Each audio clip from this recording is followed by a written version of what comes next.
in for Candice Musat, who is crisscrossing across the country doing her job in the field of politics. But not to fear, we do have a special guest with us once again this afternoon, Professor George Moss. Mr. Moss, how you doing today? Hi, I'm doing great. Thanks for inviting me again to the program, and I'm always glad to be on the #1 radio station and the #1 program. Victor, you and Candice are making some noise out there. I'm very glad to be here. Well, we gladly accept that those tidings from you concerning our show. We're just trying to do our part, but we're really trying to follow in your path. You're too kind. I want to also commend Paul Herring. Paul Herring does not get the credit he deserves. That's true. He is a true visionary, and anytime I can give him a compliment about the things he's done in the community over the years. Absolutely. And the Juneteenth celebration is coming up this Sunday, yes, the 17th. Yes. You know, he's involved in so many different things, and I just don't think he gets enough of his flowers. While that's true. You know, give us our flowers while we still live. That's right. You remember that time, Victor? They brought some beans, to our funeral, and so they said the guy that's deceased, he can't eat those beans. They said they can't smell those flowers either. That's right. That's a good one. So, you know, give people their flowers while they still live. No doubt about it. I want to commend Paul. Paul is doing some great things in the community. Yes, he is. And yes, it takes a visionary to do what has been done here at WFOV. Absolutely, absolutely. Well, Brother Moss, it seems that we've been talking, you know, for a number of years here. In fact, I remember when I came back to Flint, you had spearheaded the development of the Sylvester Broom Book Club. Could you share a little bit of information about that experience? Sylvester Broom is another one of those persons that was unsung. We knew a lot of his political, affiliation. Yes, this was a very smart man, and we had a study group. Sylvester Broom was one of the members. He was a founding member of the group, and we met at the library once. I think we met there twice a month. Yes. And we had some really good sessions, reading books by John G. Jackson, absolutely, and Dr. Ben's work and books you read, Victor. And so we had, in fact, we have an offshoot of that book club right now. We meet at the Beans Cafe, on Grand Traverse, and we are meeting there. We are in our 13th year right now, and it's a spinoff of what we did when Sylvester Broom was here. And that was just an amazing event. I will never forget the kind of input that he had, and we're just trying to carry on and continue the studies that we were doing. Absolutely. You know, Brother Moss, I've got to share this with the public. When I was in college, of course, I went to school with some of the students that you taught over in the Beecher School District, and they would share all these stories about you in the classroom and so forth. And I remember when I moved back to Flint, and I heard about the study group, and then I finally met you, and I said, "Wow, this guy, he's a even keeled, good guy, whatnot." I thought I was gonna come in there and meet Shaka Zulu. Yeah, right. Found my horns down. Here's Malcolm X, right?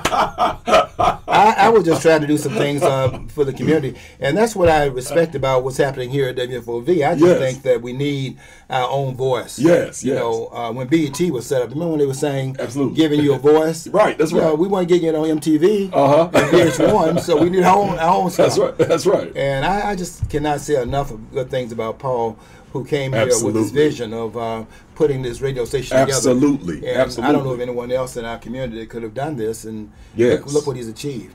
That's so true. That's so true. But the study group was part of it, and we're still kicking after all those years, and I don't think we're going anywhere anytime soon. Well, you know, with that, let me ask you a question. What do you think we are as it relates to inquiring about and studying about our history, heritage, and culture? Because I think that the 90s, even though it was not quite the 60s or the 70s, but there was still a good degree of inquiry that was taking place as it relates to our history. Where do we stand now in that regard? Yeah, I would say two things here.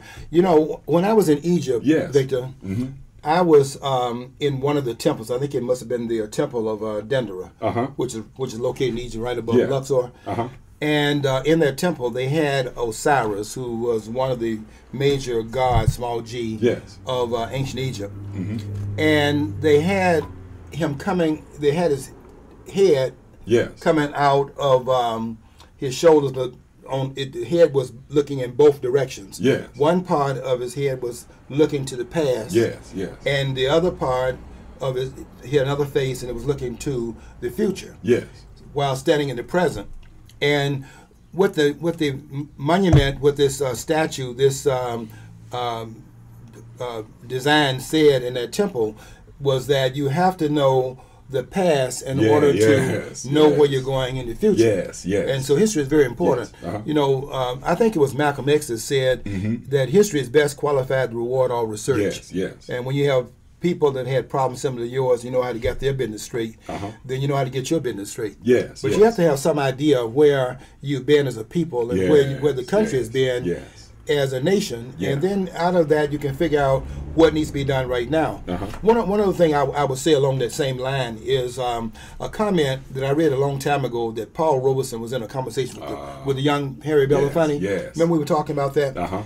And Harry Belafonte was sitting at the feet of Paul Robeson, the great Paul Robeson. And at this time, Paul Robeson had lost almost everything that he had. You know, he was once a very wealthy person, international star, and he made a lot of acclaim on the world stage. Well, at the time that Belafonte came in contact with him, he saw a broken Paul Robeson, and he asked him. He said, "Paul, you were once this mega star, and you had reached the heights of your career, and look what has happened to you now." He said, "I want to ask you, given the fact that you have gone to the mountaintop, so to speak, and now you've arrived at this point in time, if you had to do it all over again, would you go through all the things you went through, based on your belief?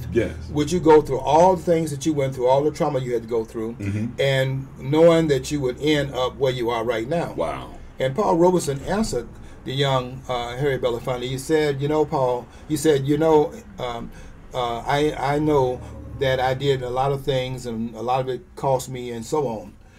But," he said, "Harry," he said that what I did not understand when I stood out on the stage and began to struggle for my people, he said, I did not know that every generation must in fact rise up and save itself. He said, I didn't understand that. He said, I thought that we could put things in place. And so we do all the work at this generation, and then the next generation wouldn't have any work to do because we put all the pieces in place. All they have to do is simply you know, live their life and maintain and enjoy the things that we had worked for. He said, I didn't realize that every generation has to be called upon to do its work. And that's not unlike what Derek Bell wrote. Derek Bell's book called Voices at the Bottom of the Well. And so, you know, you have to understand that we are all called upon to continue the work. There'll never be a time when a generation is born into the world where there won't be any work to be done because it was done by the generation that preceded it. That's never going to happen. And so we have to then figure out what is our work. And again, here at the studio, you know, Paul is one of the persons found out his work. Absolutely. I couldn't do this. I couldn't either. And I don't have that vision, but this is the work that Paul has been called to do. And I saw him years ago, Channel 17. You know, I remember. And you know, the cameras at different events. And I think he was on his way to being the owner of the radio station. And I don't know all the stakeholders in it, but I would bet that singly the idea came out of the vision of Paul Herring, and I can't commend him enough for what he's doing in the community. Absolutely. And Brother Moss, you made reference to Paul Robeson. A question I have now, because we know that W.E.B. Du Bois, he left America and he went to Ghana where he lived in exile and so forth. Did Paul Robeson have the opportunity to possibly do that? Did he have the opportunity? Did it present itself? He was, Paul Robeson was not one of the persons that left the country. Some of them did. You know, it wasn't just W.B. Du Bois who died, as you said. He died in 1963. Paul Robeson died in this country, but W.B. Du Bois died August 27, 1963 in Accra. He's in Accra. And I visited his gravesite, by the way.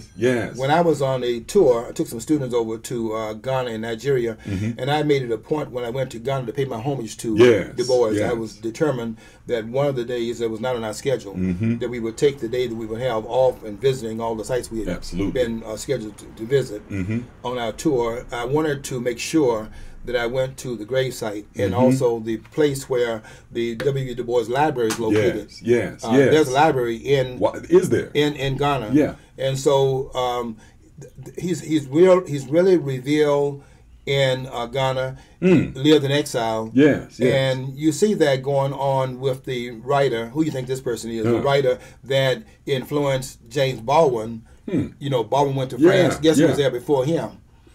Was it black boy who was not Richard Wright? Richard Wright. Okay.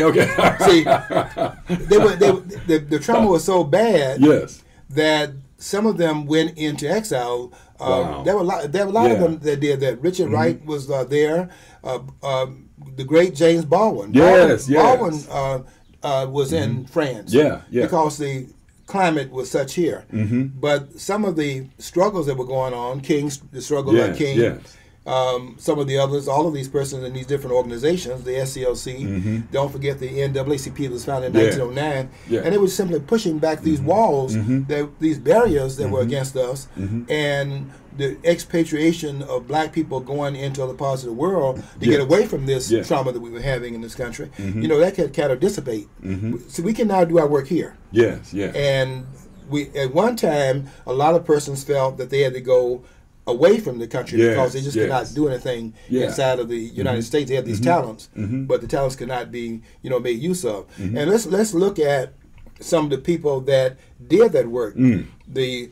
Look at the Harlem Renaissance. The Harlem Renaissance is looked at as a arts movement. But let me tell you what David Levering Lewis says about it. David Levering Lewis says that the Harlem Renaissance was a civil rights movement. Passing and posing as an arts movement. Now, what does he mean by that? He's talking about that they were writing. They realized part of the oppression had to do with people dehumanizing blacks in this country. So the Harlem Renaissance writers, I'm talking about Claude McKay, Langston Hughes. Don't forget some of the Zora Neale Hurston. Don't forget Zora Neale Hurston now. Who was the one that gave life to the writings of Alice Walker? Absolutely. Alice Walker put a tombstone, by the way, on Zora Neale Hurston's grave. You know, didn't have a tombstone.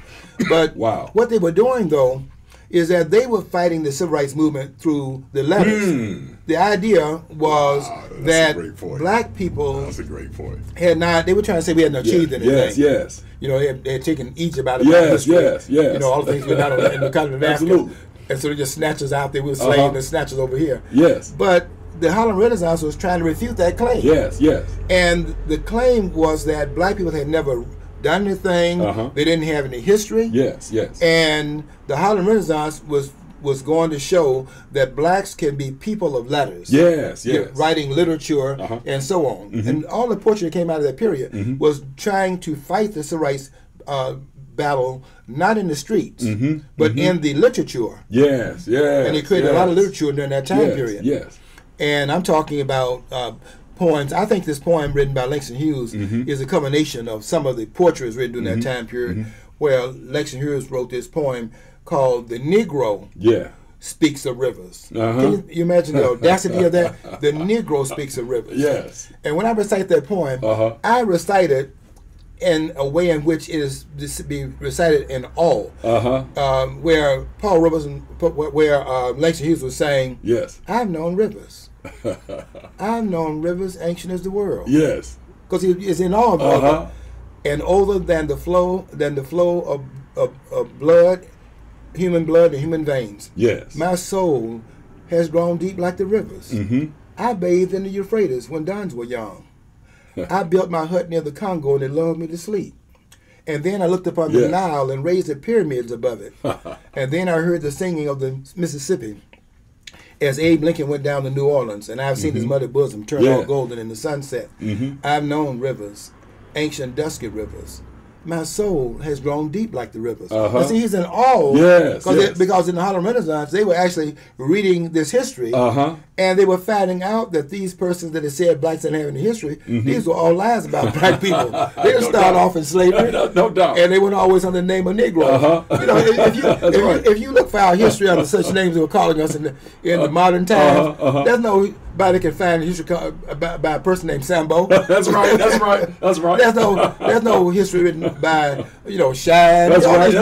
Shine, Sambo, a jigaboo. You couldn't find any history there. That's right. That's right. And what they realized is that when they said Egyptians, they were talking about blacks.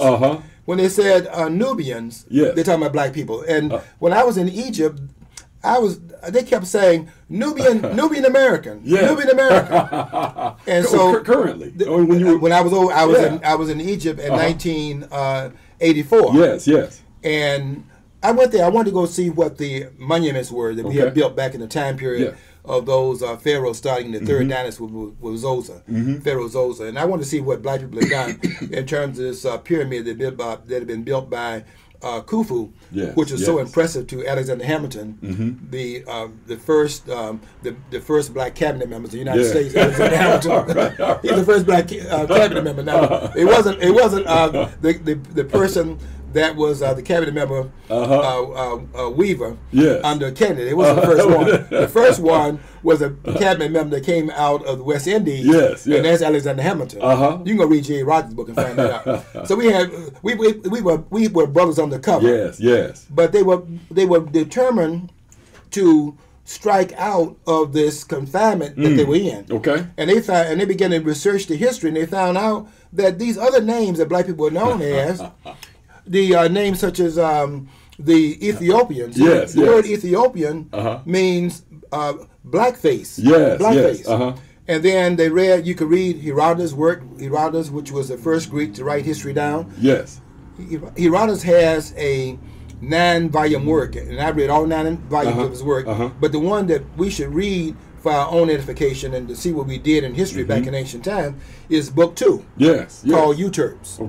And in book 2, chapter 54, 55, chapter 104, you have him saying that the Egyptians, the Koshians, the Nubians have thick lips, broad noses, your nose laid to the side, and they are burnt of skin. Now that means then that those persons that built the pyramids weren't just black; they were Ace of Spades black. All right, burnt of skin. You know, they're black, blue black. You know, it's called blue black. Yeah, blue. So that was what we had done. And we weren't getting any credit because you will never get credit in another person writing his own history. Yes, that's true. When people write their history, they make sure they are the heroes in writing their own history. And that's nothing wrong with that. But if you want to be the hero in your own history, you're going to have to write it. And they came out of that period, and now we are where we are right now.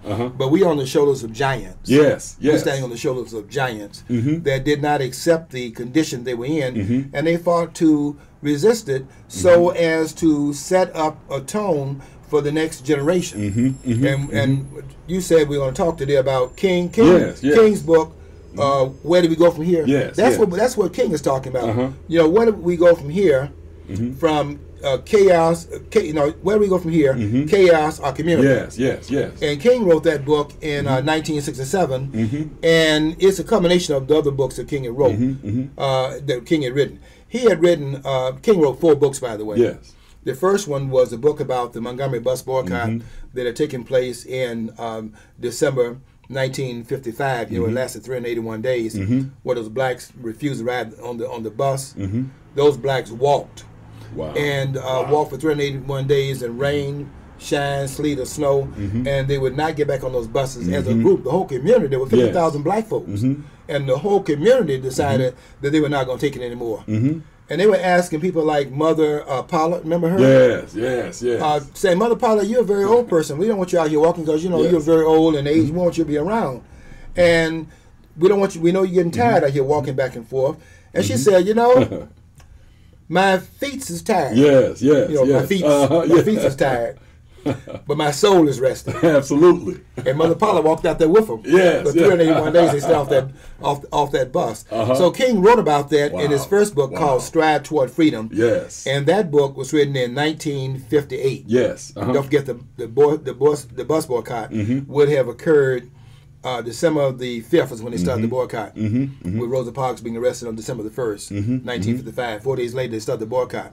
So Thursday, they arrested Rosa Parks. And there's a guy, Victor, I know you know about this because you read a lot of history. There's a person down in Montgomery that's an unsung hero. And I don't know if it would have gotten off the ground when it did if he had not been there, and that person is the great E.D.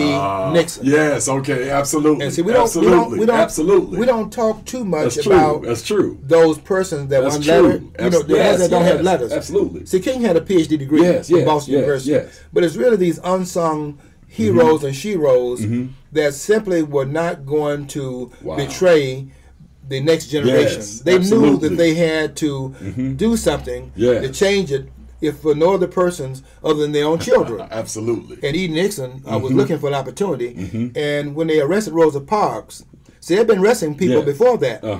Claudette Colvin, remember her? Yes, absolutely. Claudette Colvin, absolutely. the 15-year-old girl? Yeah. They were getting ready to jump off the boycott with her. She was 15 years old. But Claudette Colvin was pregnant. And she also was known to come out with some of those verbs. Some of those verbs that are not polite. No doubt. And so they found that she come out with an expletive deleted, as they say. We can't use her. So they were getting ready to jump off with the bus boycott with Claudette Colvin. They arrested her for riding another part of the bus. But they found out they had that baggage, and they wanted a model that they could not come and say, well, she's this person and that, and make some slant remarks about it. So Rosa Parks, later on, in '55, was riding. Now let's look at this Rosa Parks now. Rosa Parks is on that bus, and she is sitting in the front of the back. Now the history today. This is why we have to know our own history, and read it for ourselves. She's not riding behind the bus driver. You know, you can change that and make it like she's riding right behind the bus driver, and she went on the bus to, in fact, demonstrate. Rosa Parks was sitting in the back, in the front of the back of the bus, in the Negro section of that bus, and they had signs on the bus. You can't relate to this, Victor. You're too young. But I sat in those buses in Birmingham, and I know it's the same way in Montgomery, where they had a sign that was a board that they put on the back of the seat. The blacks had to sit behind the sign, and then whites sit in front. So it said Negroes sit behind the sign, whites would sit in front of the sign. Now, if you want to sit, if there were more seats in the bus than there were for whites than blacks, but blacks that were crowded on the bus, you could move if you wanted to move up to the seat in front of you. You had to move that sign. The idea of the law was you had to sit behind the sign. Rosa Parks was sitting in the Negro, quote unquote, the Negro section of that bus. But the bus filled up with whites, and now whites are standing. And blacks were sitting. She was sitting where blacks were assigned a seat to sit based upon the segregation laws of Alabama. But now the bus driver, a guy named Blake, he wants to take that seat because she's sitting in the front of the back. She's in the 10th seat, by the way, on the right side of the bus, not on the side where the bus driver would be. And the bus driver asked Rosa Parks to give up her seat. And Rosa Parks told, it's a black person sitting there as well. He was sitting by the window, by the way, and Rosa Parks was sitting in the aisle seat. And they asked Rosa Parks and this gentleman that was sitting by the window, to get up and give those seats up because that white person was standing. The black gentleman got up and was getting ready to comply with the dictate of the bus driver. Rosa Parks, who had been, by the way, Rosa Parks had been to some of these civilization schools. You remember the September Club school? Absolutely.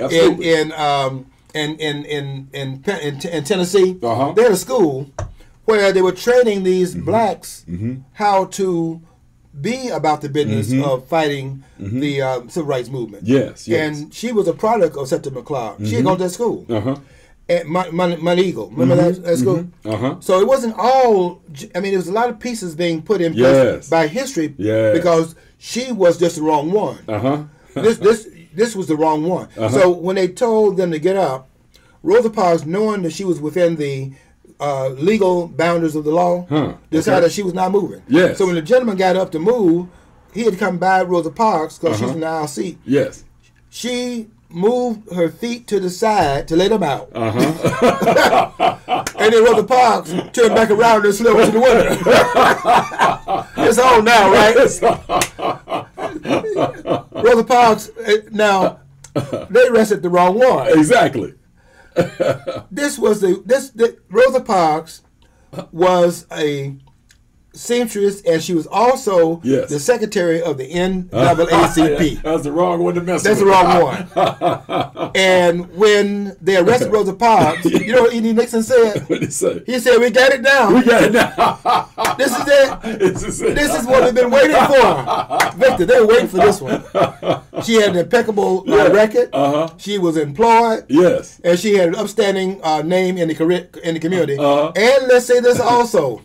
She had the right quote unquote complexion. Okay. All right. You know, we kind of had a little color thing in our community. You remember that? Yeah. Oh yeah, absolutely. We had a little color thing in our community. No doubt. And she was light skinned. Yes. And because she had a job as a teacher, she's kind of like middle class. Yeah. So all of the particulars were in place for this one, and E.D. Nixon recognized what it was. He had it. He had the right person at the right time, the right struggle. All the blacks, you know, we didn't have a lot of cars. Yes. All the blacks riding those buses, and we'd all been having the same kind of humiliating circumstances that Rosa Parks had. We could all relate to that. Yes. Though, when they found out they arrested Rosa Parks, it resonated throughout the community. Wow. And then look at the other thing that went on there. King is writing about this in his book called Stride Toward Freedom. He's talking about how there was a multiple involvement, some behind the scenes. There's a person over at Alabama State. You know, we had these black colleges. And Alabama State College had a woman there in the English department named Ann Robinson. Ann Robinson was the one that stayed up all that night printing out on Alabama State. They would have fired if they found this out. Stayed up all that night running off 35,000 handbills. Wow. Now, there are 50,000 blacks in Montgomery. She ran off 35,000 handbills to announce the bus boycott. And by the time that the morning had come, when they're going to start this boycott, those handbills had flooded the entire city. They knew this boycott was on. King got up at 6 o'clock that morning because a bus came by his house, and they wanted to see if there were any black people on the bus. And so when the first bus came by, the bus didn't have any blacks on it. So they didn't know if that meant that they had the boycott in place and the black people were already involved in demonstrating that they're not going to take it anymore. But the next bus came by, it was also devoid and empty of blacks. That's when they knew this thing was on. So that's the first book King wrote, Stride Toward Freedom, to talk about how they did that. 50,000 black people, none of them riding the bus. That's amazing. That's amazing, isn't it? Yes, I mean, absolutely. And King will say later on, black people need to learn to stick together, because he saw it up close and personal in Montgomery, Alabama. Well, Stride Toward Freedom was written in 1958, his first book. Then the next year he wrote a book, was really that a book of King's sermons. It's called What Manner of Man. That book was written in 59. It really was a collection of King's sermons, and so that probably is the most religious of King's books. The one he wrote after the March on Washington, where King gave his rendition of the I Have a Dream speech, which King had given on 2 different occasions, by the way. One of which was in Detroit in June of 1963 at the Cobo Hall. When King had King didn't organize it. King had led 125,000 people down Woodward Avenue in Detroit. It was who founded that, who set that march up? Tony Brown. Tony Brown organized that march. He 80-something years old now. Another unsung hero. See, absolutely. We got to bring these people back to public, glare. So he was one of the leaders of the organizers. One of the organizers of it. One of the organizers. Tony Brown. Who later on had Tony Brown's Black Journal and Tony Brown's Journal. That Brown organized that march. You want to claim there were more people there than in Washington, but that's not true. They had about half the number they had in Washington. Washington had 250,000. 125,000 marched down Woodward Avenue in the north, and that was really a major event too. Was he a student at Wayne State or something like that? He was a student at Wayne State. Okay. And the students were. He was young at that time. And this was and the civil rights movement. Let's be honest about it. The civil rights movement was pretty much a movement of the youth, because they didn't have the jobs. You couldn't fire them from their jobs. They were insulated because it was their parents that were working. So they were kind of insulated from the wherewithal of the kickback and the pushback from people like Clark and Wallace and all those segregations in the South. So King wrote about that. That's his first book. And then What Manner of Man, you know, these books came out. The book that came out in '64, which was a book called Why We Can't Wait. Yes, you know, that book came out because King was talking about the fierce urgency of now. Yes, absolutely. And after the March on Washington, which was King's second march, by the way. Yes. Because King had a march on Washington in 1957. We don't talk about that one, but he had a march on Washington in 1957 on May 17th of that year to celebrate the 3rd anniversary of Brown versus Board of Education. They've been rendered by the Supreme Court in 1954 by a 9-0 verdict where they were saying that segregated schools are inherently unequal. Therefore, they are inherently unconstitutional because you can't make schools that are mandated to be separate by the state. See, this is the state again involved in it. Those schools are inherently unequal because it's mandated by the state. And so the state cannot, in fact, usher in separation of the group based upon the segregation laws of the South. Now, we don't want to talk about that because then we got to talk about the Democratic Party. And 93% of us in the Democratic Party right now. But that's changing now. Don't forget that's changing. Oh, absolutely, absolutely. That's King's third book. And the book we're going to talk about today is a book called Where Do We Go From Here? Chaos, Our Community. And Victor, I'd like to say this. I think that we have to say, change that around now because we've gotten about 40 years since King's assassination, April the 4th, 1968. The question right now is, where did we go from here? Here being 67. Where did we go from here? Wow. Chaos, the community. Wow. See, we've already answered the question. Chaos. Look, where did we go? We went from communities that were stable, families that were stable. You know, Moynihan wrote about the black family at that time. Remember that? Moynihan, Daniel Patrick Moynihan wrote a pamphlet about the black family. He was using some of the work of E. Franklin Frazier, who had written about the black family, and also Frazier's greatest book, which was his book called The Black Bourgeoisie. Absolutely. And how they were becoming disconnected from the black community. Oh my goodness, no doubt. You were not disconnected during the time of Rosa Parks, though. Yes. But, you know, because Rosa Parks was in the same community where everybody else was. So the Winers were there, Rosa Parks was there. Brother Mark, before you move on to your next point, first we'd like to give thanks to the Odyssey House and how the Odyssey House is allowing us to use this platform to get out valuable information to our community. And it also allows us to invite guests such as Professor George Moss, who is a critical historian of importance in our community and so forth. But Brother Moss, you just made a point. A moment ago in terms of the disconnection of the black middle class, more specifically the leadership class in the black community, from the masses of the people in our community. And I think that we see a widening of that today, a continuance in that disconnection as it relates to that class. Where do they stand today in that regard? Don't forget, when you start to struggle, you're not just simply out there by yourself. People are watching what you're doing. They're watching what works. And they're figuring out a way in which to peter the movement out. So as black people were organizing and listening to people like King, listen to people like Malcolm X. And other voices out there, Stokely Carmichael, John Lewis, who was at that point the head of SNCC. Before him, there was Marion Berry, who was a student at Fisk University, who's the founding member and the first chairman of the SNCC organization. See, using the word chairman, that's another thing we need to talk about. Chairman. You remember these words, these are socialist words that got in town with chairman, like Chairman Mao. Okay. See, some of that got seeped into our movement, right? But they're watching it, they're watching the movement, and they're recognizing that these voices that black people are listening to is that they are beginning to fight out of this smog they were in by them telling us we had not done anything, we have the history. We're now beginning to wake up to the fact that there's some lies going on here. We are great people. We've done some great things in history. And they had to quiet that down. So when you say then what happened and so on and so forth, Victor, they moved them away from listening to these political voices to where they began to listen to people that had these chains around their necks. And the rap artists and all of those persons, things like that. So the discourse changed because the voices that they were listening to were different. But look at when they were listening to a Malcolm X yes. or a Martin Luther King or Stoker Carmichael. These were political people. Absolutely. And what they did, they put they took the political people out of the centerness of the community, and they began to promote these persons that were in fact out here hollering through these microphones and call them out of their name. And they're dancing to it. So it was a little bit of a change, I would say.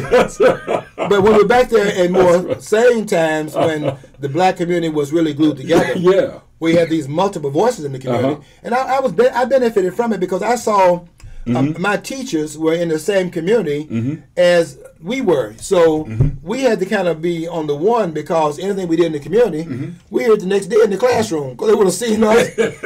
Plus, everybody's telling our parents on us, so we couldn't do a whole lot because the community was so tied together. That's right. We lost a lot of that stuff. That's right. You know, the bridge that brought us over.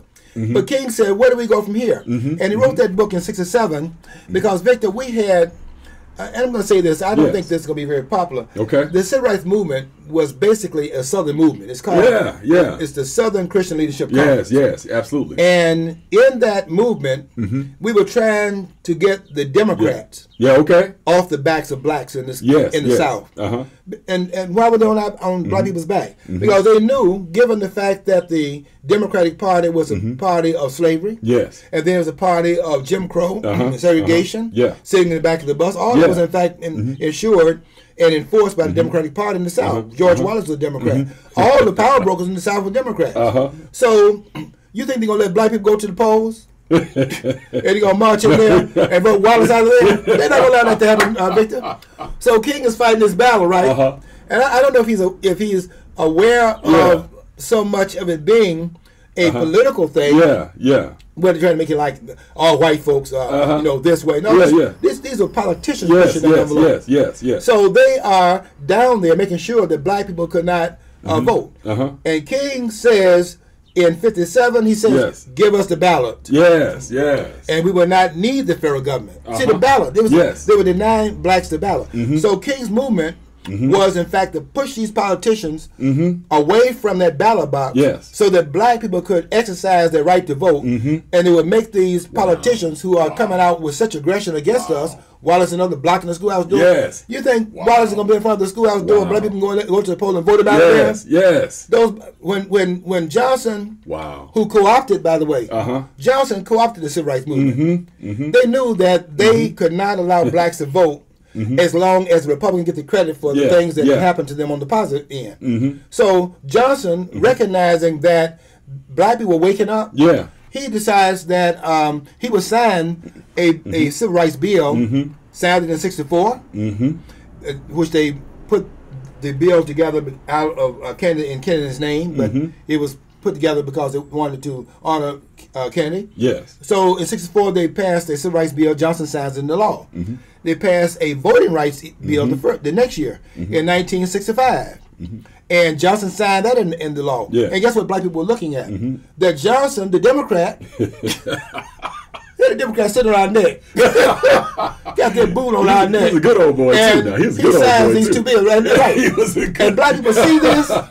Black people see the Democrat president is signing this bill into law. He's following the footsteps of Kennedy. So the Democrats must have changed. Right? Did he make a comment about that? He made a comment. He said, because he knew he knew the effect this would have. Victor, he said, you know, using the N word, right? No doubt. Can't use that word anymore. We can't. Unless you're rapping about it. You're using rap music. You can't use it. If you're not singing, you can't. And dancing to it, you can't use it. That's right. But he said, we'll have those ends voting Democrat for the next 200 years. And that's before, Kanye West. That's before Candace Owens and some of these others. But you know, there's a shift going on right now. It's a shift going on. There's a shift going on now. Black people are going to follow the verdict at some point of this brilliant man. I'm going to ask you who this is. This brilliant man that founded BET. Remember that person? Bob Johnson. Bob Johnson. Yes. Victor, I can't ask you no questions that you don't have the answer to. I come here trying to floor this guy. He has all the answers. He's embarrassing me. Bob Johnson was on the other day. And he was saying that blacks should work with Trump only because you have no permanent friends and no permanent enemies. True. Only permanent interests. True. And that's where it's at. Yes. Parking yourself in the Republican Party under the auspices of the direction and leadership of the great Frederick Douglass, that was wrong. And because they take you for granted over on the side of the street too. And then parking your vote in the Democratic Party, no matter what the Republicans do, that's wrong also. Yes, and Bob Johnson said on TV the other day, very brilliant man. You ever listen to him? Absolutely. Very brilliant man. Absolutely. He said, no permanent friends. With the Democrat or Republican. Yes. No permanent enemies. Yes. Democrat, Republican. Absolutely. Only permanent interests. Absolutely. And that's where it's at. And this shift we're seeing right now. There's a shift. There's a definite with shift. A new cadre of leaders out there. Some getting limelight they hadn't gotten before. Kanye West. I mean, that's major because that's how our children are getting the information right now. Yeah, they are. That's true. That's true. And when Kanye West came over there, that's true. I've seen the effect in my own situation because I went to the store the other day and I saw one of my former students that was cursing me out on Facebook because of the position I was taking. Oh, my goodness. But when Kanye West came out there and doing some of the things I was saying, Mr. Mouse, it's good to see you. Because I was trying to, when you're out there as a lone voice and you don't have anybody saying what you're saying, it's hard to be out there.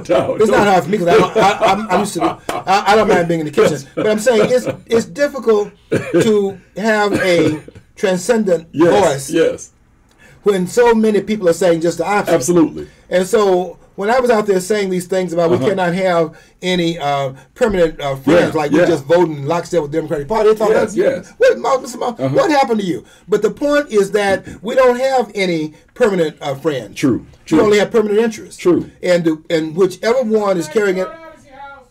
Okay. Yeah, that's right. Let me shut up. Well, once again, it's due to the fact that the Odyssey House is allowing us to have this platform that we're able to have Professor Moss come here and share with us some groundbreaking information that we really need to embark upon once again, and so forth. But Brother Moss, what I want to say though, you raised a number of good points here. Number one, the vote, right? Whereas in the 1950s, we had persons who were trying to keep us from voting. Now it appears that many of us in our community are keeping ourselves from voting. What's going on with that in terms of us not utilizing the vote? We have, you know what, Victor, we're not going to solve our problem through the vote, but we have to vote we have to vote for the simple reason, not because we believe in Democrats or Republicans, because those are names that they give themselves, but there are no Democrats in the Democratic Party, no Republicans in the Republican Party. These are names. These people are. Don't get me talking about what they are. But we have to go to the poll and vote because of the price we paid for the right to do so, and not to vote is turning our back on the blood, sweat, and tears of our people that died. Field in the South and other parts of the country, the lynch mobs coming because they didn't want black people to express themselves politically, because they understood political power does have a place in this country. You have to have your voice so that they cannot, in fact, dismiss you when you go to ask for things or demand things from the political leadership. You can't get it if they understand that you don't have any clout. So that's one thing that we have got to understand. And we have to vote in the name of the fallen soldiers, the black soldiers who were on the battlefield in the civil rights movement that died for the right to vote, but wanting to have this for the future so that the oppression will be different. It will not be the same kind of coming out covertly, overtly, I should say, against us. They have to go covert. Because if we see any oppression now, we can respond to it. Because we have a lot of political, capital in the party. But we can't. But we should not park ourselves in either one of the parties.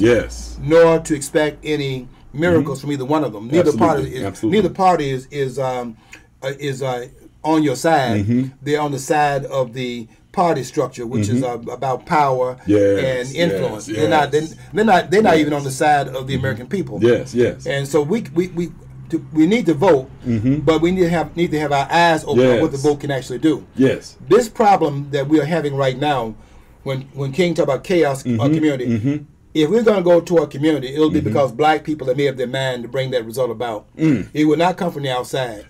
Absolutely. Nobody's going to save us. We're going to have to save ourselves. That's true. And once we understand how powerful we are, and we understand what we've done in history, and understand our movement, to understand civil rights movement more than we do. We think we understand it because we talk about it every year.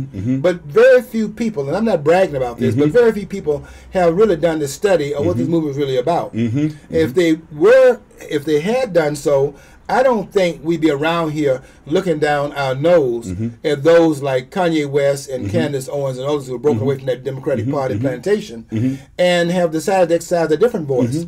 And if we really understood our movement, we would understand that we need to have all voices on that. And we need to listen to all of our people. Absolutely. All of our people. The only viewpoint that is really a bad viewpoint, one that should be dismissed, is the one that's untutored. Absolutely. If you have a studied point of view, if a person has a different view, but it comes out of some instructional game plan, we can learn from that because somebody is looking at it differently. And then how do you then reconcile the two studied points of view as different as they are? How do you bring harmony to it? But to dismiss it because you know he's wrong because he's not saying what you're saying. I don't know how we can grow if we in fact continue down that line. So where's that mindset come from? This idea that we have an aversion to a diversity of opinions within our community and whatnot. Very recent, Victor. Very recent. You know, I wrote an article that got me thrown off of Facebook. I wrote that racism, white racism, is not black people's major problem in this country. Now, I'm not saying it's not a problem. But we have it as problem number one. It's not our major problem. It was our grandparents' major problem. They were getting lynched by these Klansmen because they didn't have any voice. Our major problem now is that the liberalism in our community is taking over. And there's a book out called Liberalism, written by Lyle Rossiter, MD. He wrote this book called Liberalism, The Psychological Cause of Political Madness. Our community became very liberal. And if you look at the liberals on the national stage and look at our community, you'll see that we've imported that intolerance on the outside. We've imported that in our community because we became liberal also. 93% of the blacks in this country are voting for the Democratic Party. That's a problem. Particularly when the party has been dismissing you and dismissing us, and all of us been dismissed for the last 50 years with no capital to show for it.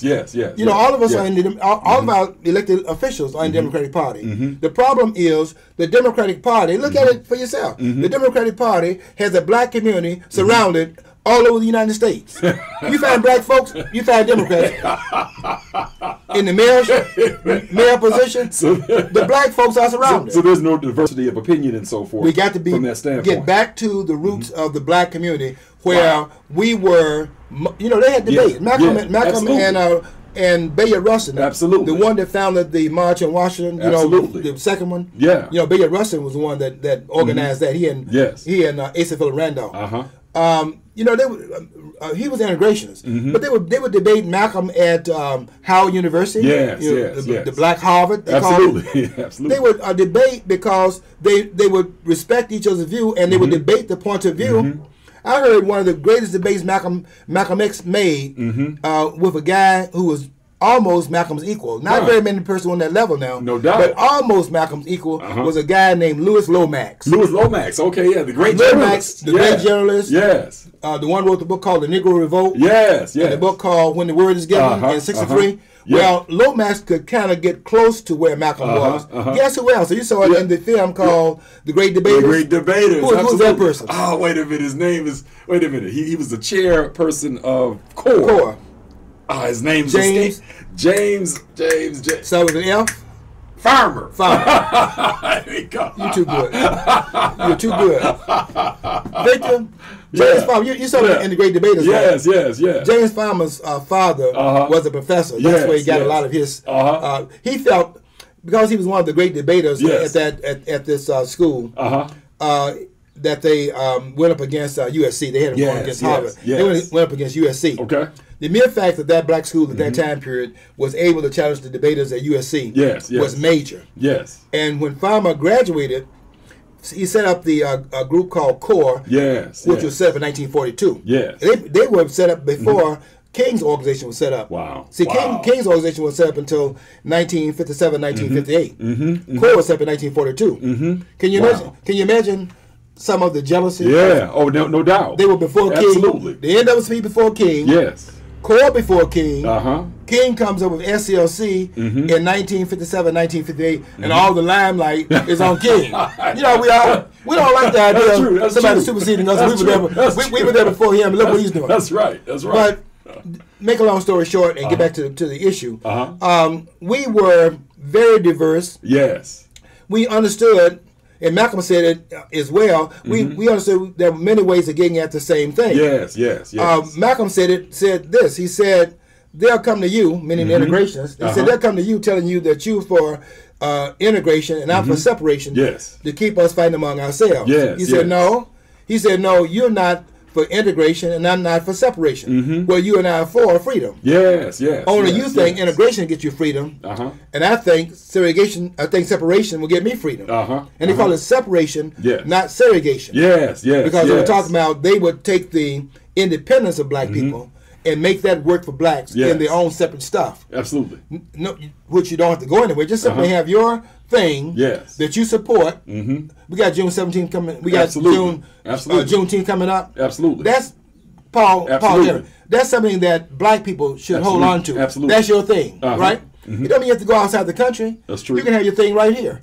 And when black people do things business-wise and things of that sort, do the same thing everybody else does. Just simply understand that is in need of your support. It can't survive without you. Absolutely. And you have got to understand it's in your interest to have those blacks out there because they can then negotiate some other contracts that's outside of their own business line, but because they're in business, they have some business clout. Absolutely. And they can exercise that in other domains as well. So we have got to get back to being tolerant of each other. Absolutely. And we've lost some of that when we begin to transform and transfer ourselves into a more liberal, point of view. And I think a lot of it has to do with Democratic Party. There are going to be black folks that are in Democratic Party. That's fine. If they want to exercise the right to vote in Democratic Party, that gives us some leverage. Because you're over there, and because you're supporting that party, you can then leverage your voice in that party. But we need some leverage in the Republican Party also. Absolutely. And so those black people who are in the Republican Party, they can leverage also. Did you see Kanye West's wife go to I saw that. I saw that. And get that black woman out of jail? Absolutely. You think that she could have gone in there? I think Kwame Kilpatrick might be trying to make some overtures to President Trump. They better try to leverage their voice in both parties, where neither party can take you for granted, or neither party can, in fact, dismiss your voice. Yes. Because that's what they're doing. See, we're the only block of votes that vote in blocks like that. Did you know that? Black people are the only block voters in this country. That's what Malcolm said in his greatest speech called Ballots or Bullets? Message to the Grassroots. In November the 10th, 1963, Malcolm gave this speech in Detroit, down on Solomon Baptist Church on 7 Mile Road. Malcolm said that you are the one, the elected candidate to the presidency. You threw 80% of your vote behind the Democratic Party. He said the party that you vote for, that's the one who gets it. But then he said this too, Victor, and we need to remember this. He said, and you put them first, and they put you last. That's right. And then he said, because you're a chump. He called him chump 4 times. He said, because you're a chump. He said, when they put you, he said, and then we got to his main point. He said, anytime you throw your party, your vote behind the Democratic Party, and that party can't keep the promise that it made you during the election time, and you continue to identify yourself with that party, you not only are a chump, you're a traitor to your race. I remember that. I remember that speech. That's still true now. That was in 63. That was in 63. That was the year I was born. That was the year you were born. And you heard the speech, right? Yes. That speech resonates today. And that's what, 45 years later? 55 years 55 years later? Yes. And we still haven't awakened to the fact of how to leverage our vote. Absolutely. See, one thing we have to do is, you said it earlier, we should vote in mass numbers. Yes. Because that's how they're going to respect you in the political arena. Yes. But then you have to know what you're leveraging your vote to do. What's the vote supposed to accomplish? It's not going to accomplish black folks stop shooting each other. That ain't going to be on the ballot.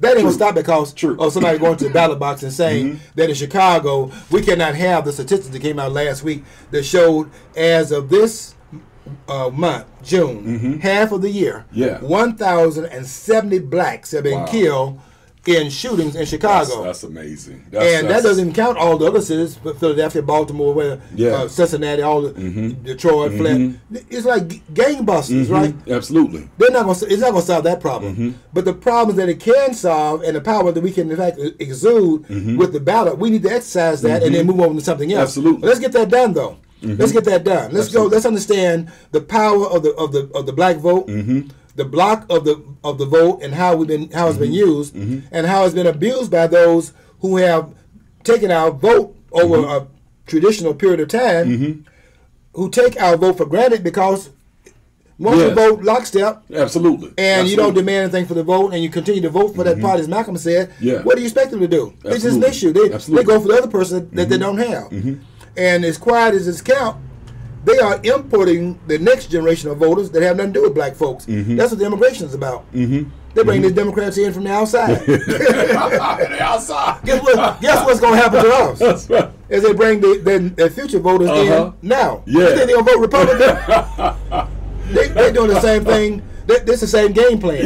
We haven't caught on to it yet. But we have got to respect each other. Absolutely. And some of our voices out here that may differ from ours, if they're putting a point of view that has some content to it, you may disagree with it. But because it comes out of a studied point of view, you have to respect it. Absolutely. Because that person does some studying also. And you don't have one person to have all the answers. Absolutely. There are multiple voices in our community. And there are some on this side of the ledger that have this view, and that needs to be listened to. What can I learn from that? And over here, another person has a point of view. You might not always agree with it, but that point of view also has some resonance in the black community and should be listened to. But Brother Moss, why don't we see these different scholars and different spokespersons who have a variety of opinions in our community call together a summit, right? Or to have debates and whatnot in front of the black community and so forth. Whether you're Democrat, Republican, Independent, whatever your persuasion is, as long as you have a studied viewpoint, then why can't we just battle it out in the arena of ideas? We need to have that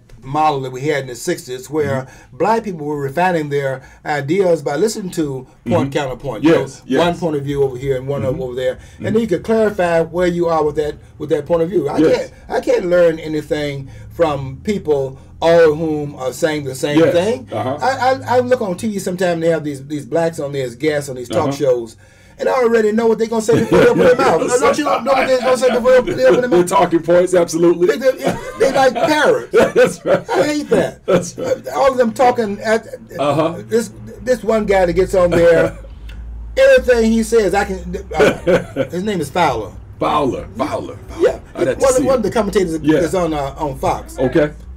Okay, but the point I'm trying to make is that we don't need to be parrots. Yes, absolutely. Absolutely. I need to learn from you, Victor. Because you've done some studying. So when we sit down at the table, we're having lunch sometimes. I like to listen because I know that you've done some research, and I can learn from that. And I know that we don't always agree. We agree on a lot. Absolutely. But we don't have to be in lockstep on everything. No, we don't. But respect the other voice because they are teachers also. Absolutely. And no one has all the information locked up in one person's brain. Absolutely.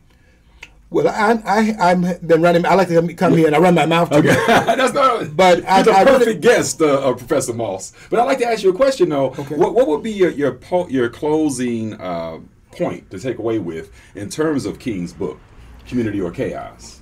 Well, the closing point I'll make about King's book is that King raised a question.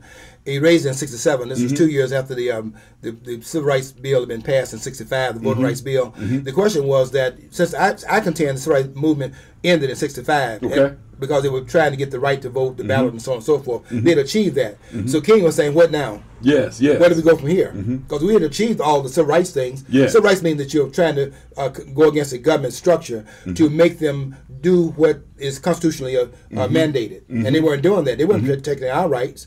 So King said, okay, we got that now. Yeah. So where do we go from here? And he was talking about such things as economics. Yes. Okay, absolutely. so what are we going to do about economics? The $1 trillion that we have, that we earn every year, we are a larger economy than every one of the 53 countries in Africa. There are 53 countries in Africa. Wow. They have $500 billion total wealth in Africa below the Sahara. We have $1 trillion of wealth we get every year in this country. We're the sleeping giant. We're a sleeping giant. If you wake that market up to understand that it is not minority poor, it's minority powerful. Well, once again, Professor Moss, I'd like to thank you for joining us on our show, Whose Opinion Is It Anyway? My name is Victor Johnson, and you've been listening to 92.1 FM, Whose Opinion Is It Anyway? Have a good evening.